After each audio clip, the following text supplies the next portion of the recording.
وبركاته. وعليكم السلام ورحمة الله وبركاته.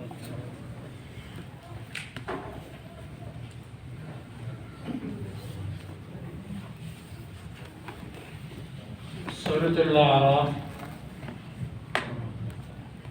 آیت نمبر 194. اعوذ باللہ السمیع العلیم من الشیطان الرجیم من حمزه ونفثه ونفثه. ان بے شک الذین وہ لوگ تدعون تم پکارتے ہو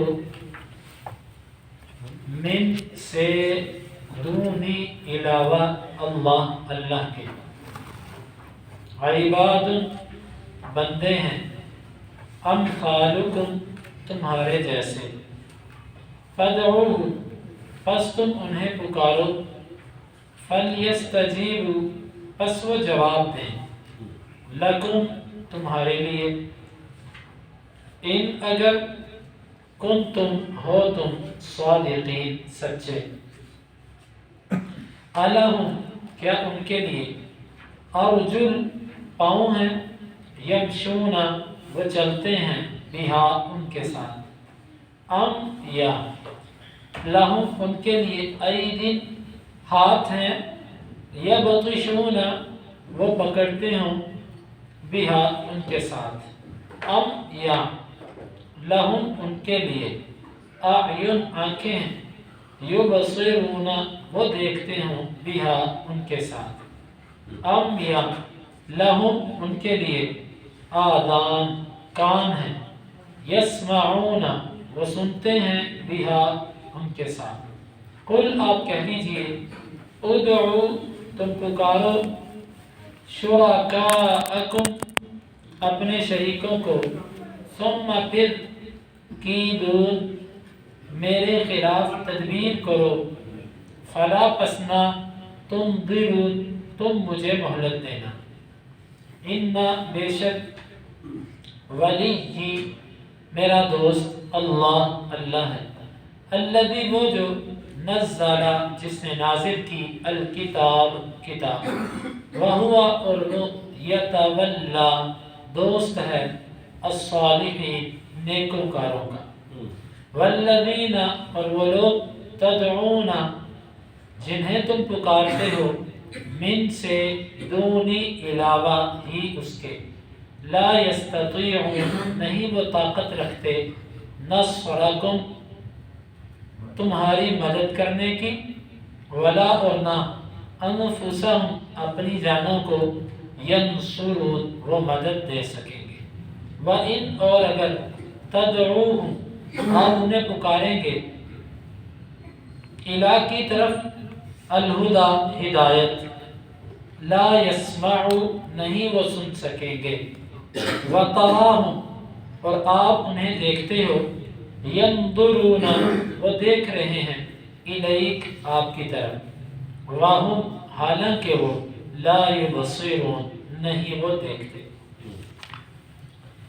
ان الذين تدعون من دون الله عباد امثالكم یقیناً وہ جنہیں تم اللہ کے سوا پکارتے ہو وہ تمہارے ہی جیسے بندے ہیں فدعوهم فليستجيبوا لكم بس تم انہیں پکارو اور وہ سنیں تمہاری ان کنتم صادقین اگر تم سچے ہو الہم ارجل یمشون بها کیا ان کے لیے پاؤں ہیں کہ جن سے وہ چلتے ہوں ام لہم ایدی یبطشون بها یا ان کے لیے ہاتھ ہوں وہ ان سے پکڑتے ہوں ام لہم اعین یبصرون بها یا ان کے لیے آنکھیں ہوں وہ جن سے دیکھتے ہوں ام لہم آذان یسمعون بها یا ان کے لیے کان ہوں وہ ان کے ذریعے سنتے ہوں قل ادعوا شرکاءکم ثم کیدون فلا تنظرون آپ کہہ دیجئے تم پکارو اپنے شریکوں کو پھر تم مجھے میرے خلاف تدبیر کرو بس نہ تم مجھے مہلت دینا ان ولی اللہ الذی نزل الکتاب بے شک میرا دوست تو وہ اللہ ہے جس نے کتاب کو اتارا وہو یتولی الصالحین اور وہ نیک لوگوں کا دوست ہے والذین تدعون من دونہ اور وہ لوگ جنہیں تم اس کے سوا پکارتے ہو لا یستطیعون نصرکم، نہ تو وہ تمہاری مدد کی طاقت رکھتے ہیں، ولا انفسهم ینصرون، اور نہ وہ اپنی مدد کر سکتے ہیں، وَإِن تَدْعُوهُمْ إِلَى الْهُدَى لَا يَسْمَعُونَ، اور اگر آپ انہیں ہدایت کی طرف بلاؤ گے تو وہ نہیں سنیں گے، وَتَرَاهُمْ يَنْظُرُونَ إِلَيْكَ وَهُمْ لَا يُبْصِرُونَ، آپ انہیں دیکھتے ہو جیسے وہ آپ کی طرف دیکھ رہے ہیں حالانکہ وہ دیکھ نہیں رہے۔ مشرکین جن بتوں کو پکارتے تھے، جن ہستیوں کو وہ اللہ تعالیٰ کے صفات سے متصف کرتے تھے، اللہ تعالیٰ جیسے با اختیار سمجھتے تھے، اللہ تعالیٰ نے اس آیت مبارکہ میں فرمایا وہ تو تمہارے جیسے بندے ہیں، جس طرح تمہیں بھوک لگتی ہے انہیں بھی بھوک لگتی ہے، تمہیں نیند آتی ہے انہیں بھی نیند آتی ہے، تمہیں جو کھاتے ہو اس کو نکالنے کے بغیر تمہیں سکون نہیں، ان کی بھی یہی کیفیت ہے، اور اسی طرح تم بھی تھکتے ہو وہ بھی تھکتے ہیں، خوشی غمی تمہیں بھی آتی ہے انہیں بھی آتی ہے، بیماری تمہارے ساتھ بھی ہے ان کے ساتھ بھی ہے، ایک دن وہ بھی پیدا ہوئے، اسی نطفے سے پیدا ہوئے، اسی رستے سے پیدا ہوئے جن سے تم پیدا ہوئے، اور تم بھی اسی سے، ایک دن وہ مریں گے تم بھی مرو گے، لوگوں نے تمہارے بھی کپڑے پھاڑنے ہیں، تمہیں غسل دینا ہے، ان کے ساتھ بھی ایسے ہوگا، ان کے کپڑے پھاڑے جائیں گے انہیں غسل دیا جائے گا، وہ خود تو غسل نہیں کرتے، خود تو کپڑے نہیں اتارتے مرنے کے بعد، تم نے اتارنے ہیں، تم نے کفن دینا ہے، تم نے اٹھا کے چارپائی پہ ڈالنا، تم نے قبر پہ لے کے جانا، تم نے دفنانا، تم نے جنازہ پڑھنا، تمہارے جیسے بندے ہی ہیں، کیوں ان کو معبود سمجھے بیٹھے، کیوں ان سے مانگنا شروع کر دیا تم نے؟ ایک اللہ سے مانگو۔ حقیقت کے اندر جتنے بھی بت تھے یہ سب کے سب شخصیات سے بنے تھے۔ اللہ تعالیٰ نے قرآن مجید کے اندر قوم نوح کے 5 بتوں کا ذکر کیا، ود، سوا، یغوث، یعوق، نصر، یہ پانچوں کے پانچوں نیک آدمی تھے، جس طرح کہ صحیح بخاری کے اندر ابن عباس رضی اللہ عنہ کی موقوفاً روایت ہے، یہ نیک آدمی تھے، یہ مر گئے۔ ابلیس نے کہا کہ دیکھو وہ پہلے نیک لوگ تمہارے میں موجود تھے اور تم ان کو دیکھ کر نیکی کیا کرتے تھے، اب وہ تمہارے اندر نہیں رہے، تم اس طرح کرو ان کی تصاویر بنا لو تاکہ جب ان کی شکل صورت تم دیکھو تو تمہیں ان کی نیکی یاد آ جائے، تم بھی اللہ کے لیے اسی طرح نیکی کرو اور محنت کرو۔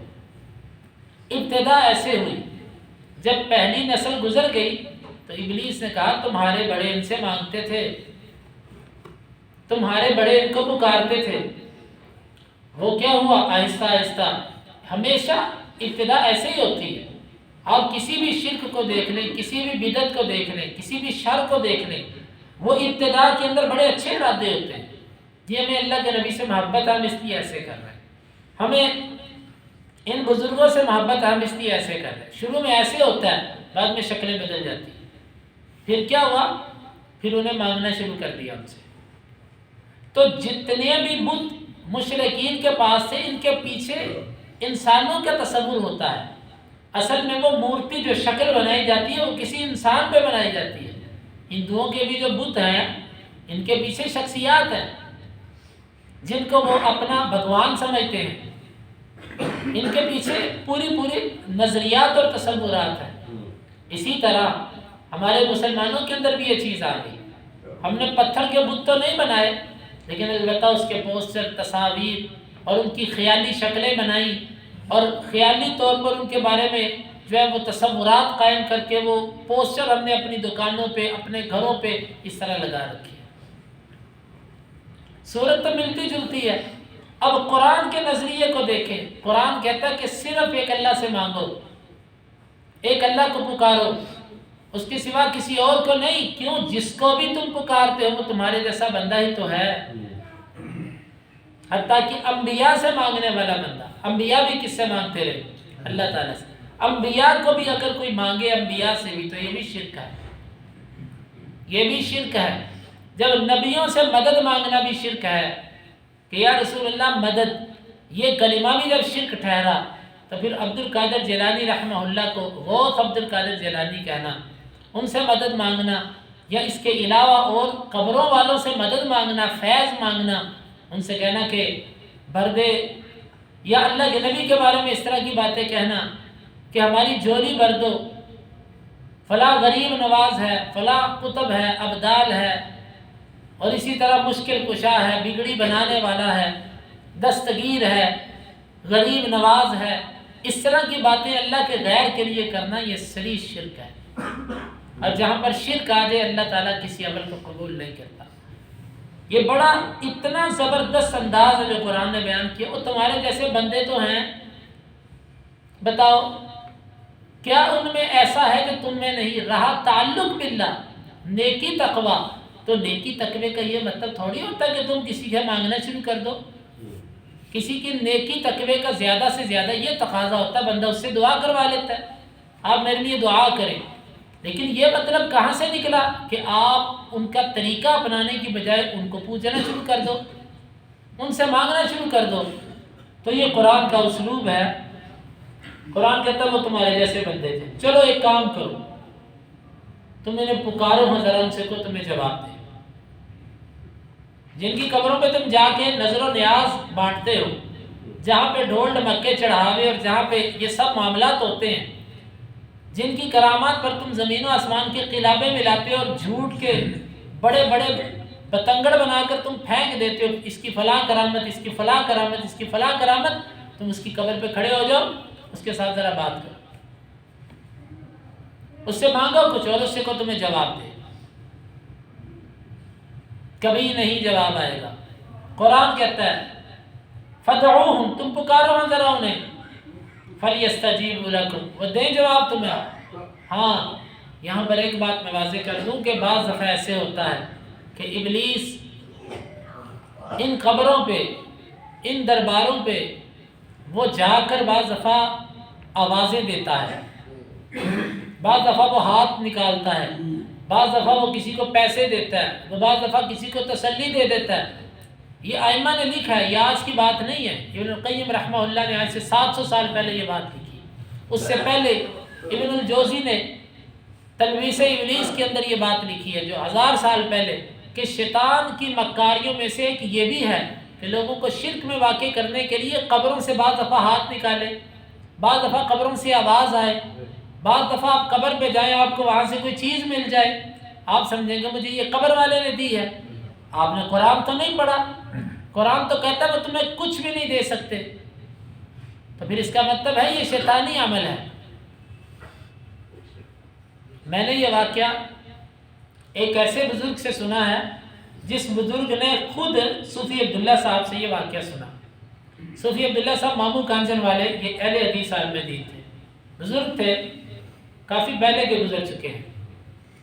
ان کی دوستی اور ان کا تعلق، یہ جو شرق پور والے تھے نا بابا جی، شیر محمد صاحب، ان سے ان کی دوستی تھی، اور دوستی بھی اچھی تھی، گہری تھی۔ شیر محمد صاحب کے گھر پہ کوئی آ نہیں سکتا تھا، لیکن ان کی دوستی اور تعلق کی کیفیت یہ تھی کہ وہ دروازے میں دستک دے کے اندر آ جاتے تھے۔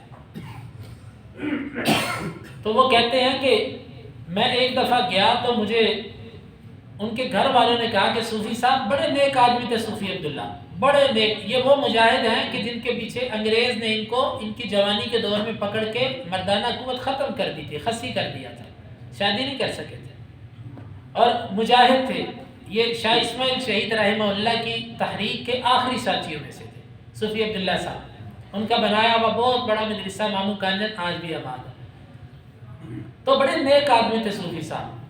وہ جب شیر محمد صاحب کے گھر پہ گئے تو ان کے گھر والوں نے کہا وہ اوپر ہے، وہ چلے پہ بیٹھا ہوا، چلے گئے، کوئی جاتا نہیں تھا لیکن چلے گئے، اور جا کر دیکھا کہ وہ علی حجویری کا نام لے کر اس سے مانگ رہا ہے۔ صوفی صاحب کو بڑا غصہ آیا۔ صوفی صاحب کہتے ہیں کہ تو غیر اللہ سے مانگنے سے ابھی بھی باز نہیں آتا، کچھ باتیں کی اور مڑ گئے، غصے کی وجہ سے چل پڑے۔ پیچھے سے آ کے صوفی شیر محمد صاحب نے ایسے پکڑا اور کہا کہ عبداللہ صبر تو کرو، کدھر جا رہا ہے؟ نہیں بس نہیں رکوں گا میں تیرے پاس۔ کہا کہ تو کیا سمجھتا ہے یہ علی حجویری میری مدد کو نہیں آتا؟ اس سے کہا نہیں آتا۔ اس نے کہا داتا صاحب میری دیدار بھی کرواتے ہیں مجھے. انہوں نے کہا چل تو کروا پھر دیدار مجھے بھی. انہوں نے کہا کہ صبح جب سورج طلوع ہونے لگے گا نا اس وقت میں تجھے راوی کے پاس لے کر جاؤں. ادھر راوی قریب ہے، جو ساتھی اس علاقے کو جانتے ہیں انہیں پتا ہے. صبح ہوئی، صوفی عبداللہ رحمہ اللہ اور شیر محمد صاحب یہ چلے گئے. صوفی صاحب کہتے ہیں کہ میں نے اپنی آنکھوں سے دیکھا کہ ایک سبز کپڑوں میں ملبوس انسان سفید داڑھی میں وہ شیر محمد کی طرف بڑھ رہا ہے اور شیر محمد اس کی طرف جا رہا ہے. وہ کہتے ہیں کہ میں دیکھتا رہا اور میں متعجب تھا. عقیدہ توحید ہوتا ہے.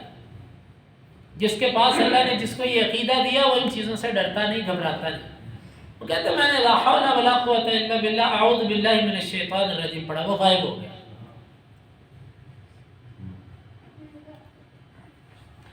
شیر محمد صاحب نے ایسے بازو کھولے ہوئے تھے اس کے ساتھ معانقہ کرنے کے لیے، اور ایسے ہی پیچھے مڑ کے کہتے عبداللہ کیا پڑھا ہے تو نے، کیا پڑھا ہے؟ یہ واقعہ میں نے اس بزرگ سے سنا ہے جو صوفی صاحب کے ساتھ تھا. اس موقع پر ساتھ نہیں تھا لیکن وہ صوفی صاحب کا مرید تھا، ان کی خدمت کرتا تھا. ابھی وہ بھی کوئی 80 سے اوپر اس کی عمر ہے. تو اس نے مجھے بتایا کہ وہ کہتا عبداللہ تو نے کیا پڑھا ہے؟ میں نے کہا میں نے تو اعوذ باللہ پڑھا، لا حول ولا قوت الا باللہ پڑھا، اور وہ غائب ہو گیا، دفع ہو گیا. شیطان تھا وہ جو تیرے پاس علی اجویری کی شکل لے کر آتا تھا. میرے بھائیو یہ بات میں نے اس لیے کیا کہ شیطان لوگوں کو گمراہ کرتا ہے. جب اس نے اللہ سے کہا تھا کہ میں تیرے بندوں کو گمراہ کروں گا، تو کیا وہ گمراہ کرنے کے اس کے یہ طریقے نہیں ہو سکتے؟ پیروں کے روپ دھاڑ کے وہ جھوٹی کرامتیں لوگوں کو دکھا کے ان کی قبروں پہ لے آئے، شرکیہ اعمال کروانا شروع کر دے. اس نے تو بندوں کو گمراہ کرنا ہے، کسی سے زنا کروا کے، کسی سے شراب، کسی سے قتل، کسی سے شرک کروا کے، کسی سے بدعت کروا کے، اسے تو گمراہ کرنا ہے.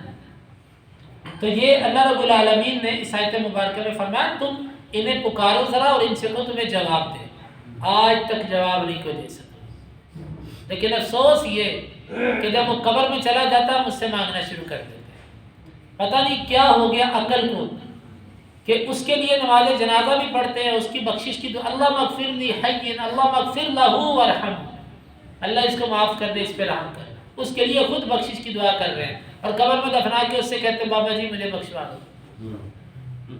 کیسی کم عقل ہے یہ قوم کے، اتنا شعور نہیں ہے کہ جس کے لیے ہم نے جنازے کی دعائیں کی اب اسی سے مانگے ہم. اور مانگنا اللہ سے ہے، اللہ کے سوا نہیں.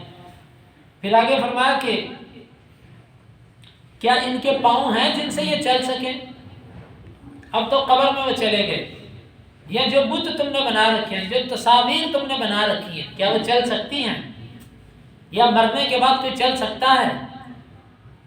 جو چل نہ سکے، جو پکڑ نہ سکے، جو دیکھ نہ سکے، جو سن نہ سکے، جو اتنا بے اختیار، وہ تمہاری مدد کیا کرے گا؟ تمہاری مشکل کیا دور کرے گا؟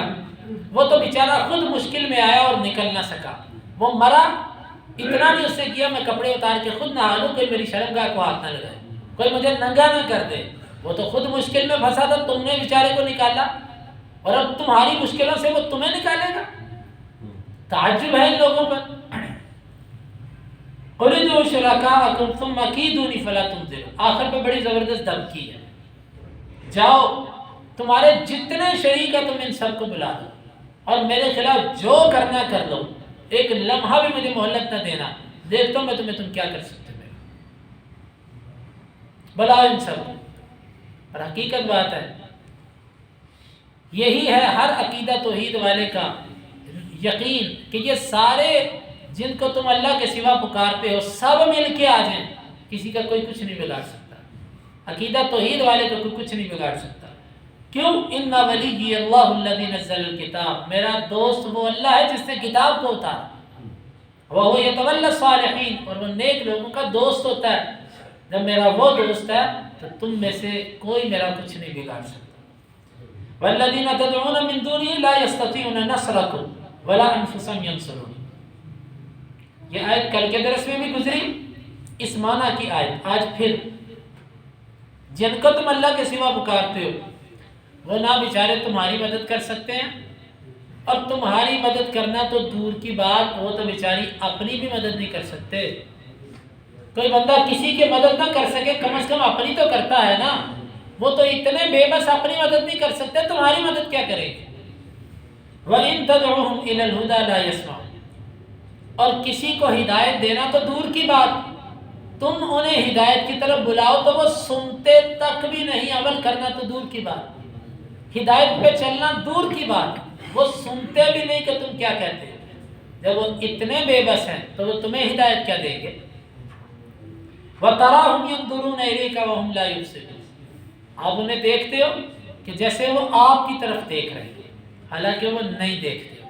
اس ٹکڑے کے دو مطلب ہیں کہ یہ مشرک، یہ غلط عقیدوں والے لوگ جب بات کرتے ہیں نا، آپ تو ایسے آپ کی طرف دیکھ رہے ہوتے ہیں، لیکن حقیقت میں یہ آپ کو نہیں دیکھتے، ایسا نہیں دیکھتے جس دیکھنے سے ان کو کچھ فائدہ ہو سکے۔